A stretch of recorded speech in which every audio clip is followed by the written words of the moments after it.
Warlord, Saga of the Storm, Into the Accorlands, Story number 14, At the Lake, by Neal Foster. Come on, let's go to Long Lake. That's not its name, dummy. Ha, I don't care, I'll call it what I want. Hey, wait up. The two girls run down the forest path, glad to have a moment free of their morning duties. The brown-haired one looks younger and shorter, but faster and delights to run ahead. The taller blonde girl, a few paces back, strains to keep up. The look on her face as she passes under the alternating sunlight and shadows of the tree branches shows she doesn't share her friend's amusement. "What did you say you're looking for?" she inquires of the back of the brown head. "I told you. Ha! You have to see it first." They run right past me, which I expected. I'm used to being overlooked by humans. Creatures like me can be hidden until we want to be noticed. I can see, following this path, that they are going to the near water, so I feel no rush to keep them in my sight. This excursion is a practice hunt. The elders were pleased with my performance in the water, but they said I needed more experience on land. I have participated in land group hunts, but only tracked and helped trap our prey. I have never killed anything this large by myself, on land. I take my time following them, secure in the knowledge that my 2 previous hours of scouting have revealed no sign of other humans or possible enemies in the area. Would the elders appreciate it more if I brought back one girl? Both girls? They would have to be alive, as I did not receive authorization to kill on this outing.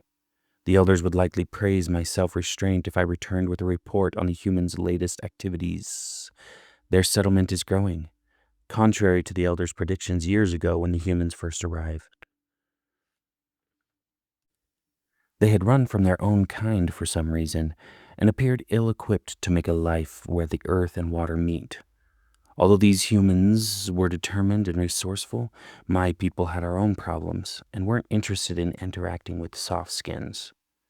Now, though, more and more of the members of my brood age are getting restless and concerned about the humans.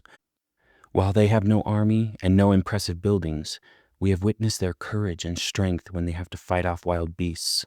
Of course, they do not threaten us, but maybe we need to keep a closer eye on their activities. Most of the elders agree, but they have too many other concerns. I see the girls up ahead. They are standing in the sunlight near the edge of the lake. Little brown hair turns her head left to right and back again, eyes closed and smiling. "Ah, fresh breeze," she says as the wind blows some strands of hair into her face. Tall yellow hair looks around, annoyed. I duck behind a bush. Although I am certain her peripheral vision won't be able to pick out the pattern of my green skin among the forest plants here, I can still glimpse them between the leaves. Best to practice tracking and information gathering while I can. "This isn't the sandbar. Isn't that where you said you found it?" Yellow hair asks. In response, brown hair takes a deep breath, then sighs, eyes still closed in the sun but turning to face her friend. She appears to enjoy taunting her, which makes me half smile. I like this shorter girl. I wonder what the hot rays of the sun and the caress of the wind feel like against skin that soft. "I knew coming out here with a little dummy like you was going to be a waste of my life," Yellow hair mutters, turning away. "All right, this way." Brown hair starts walking along the edge of the dirt, and Yellow follows. I track them, staying in the cover of the trees. It's not long before Brown stops and waves her hand over a section of the ground. "It was around here, I think." "This still isn't the sandbar. No wonder no one knew what you were talking about. You don't even know basic geographical names," Yellow scoffs.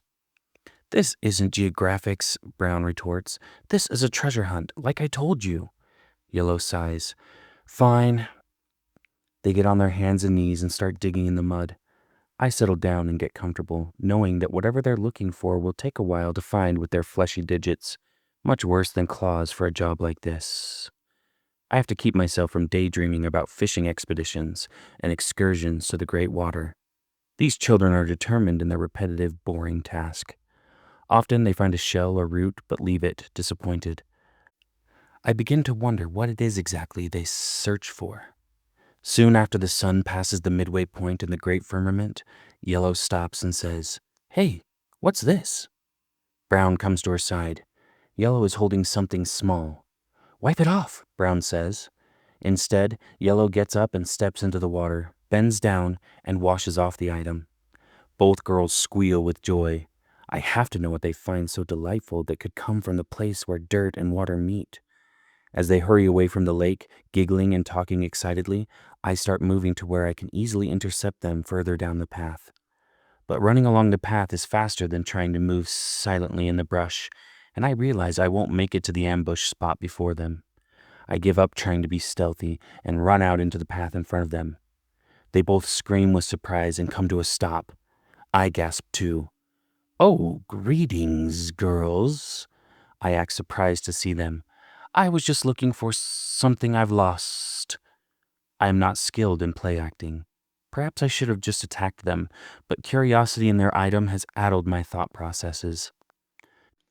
"No," Yellow yells at me. "Get away. Now, Lissa!" She screams this last word. "You're out here alone. Just let me see what you have," I say as I step closer. I'd prefer not to injure the children, as they have been an amusing addition to my outing. Suddenly, I hear a bowstring twang and an arrow nicks my tail. I turn to see a large, broadly built, humanish woman with rather greenish skin and wearing similar coverings to the girls, striding down the path, knocking another arrow in her crude but fierce bow. Instinctively, I hiss, but I know that I'm not prepared to fight someone resembling a warrior. "I've no quarrel with you or your kind," announces the woman, "but the next move you make better be back to your brood." She motions with the bow away from the girls. "Of course, I have no desire to start a quarrel," I say, and I back into the woods, off the path, away from the girls. The large woman's eyes follow me. I make more noise than necessary as I turn and walk away. After a little while, I quietly loop back to track them again, moving on and off the path, taking shortcuts to catch up. Several minutes later, I hear their voices ahead of me, and I silently approach. The woman walks behind, swiveling her head for any more danger. Oddly, her movements remind me of a Nothrog, but strangely, she looks more like a human. "We need to change how far you kids get to go by yourselves," she is saying. "But it was worth it. You saw what we found. It's Reynolds' other earring." Brown is breathing fast, exhilarated by the day's events. "It's so pretty," she sighs. "Well, if a man would wear it, it's not pretty, it's handsome," Yellow replies. "Men can wear pretty things too," Brown snapped. "Girls, stop arguing. The storykeeper will give us more information about what you found. It may indeed prove to be valuable. For now, stay closer to camp." I pause, pondering what I've learned today. Reynold was a human enemy of our people, many, many cycles ago. And now the nearby softskins have a set of his jewelry? And they know my people watch them. And I know they have a fearsome, soft-skinned, yet Nothrog-ish female warrior. Much good information for the elders.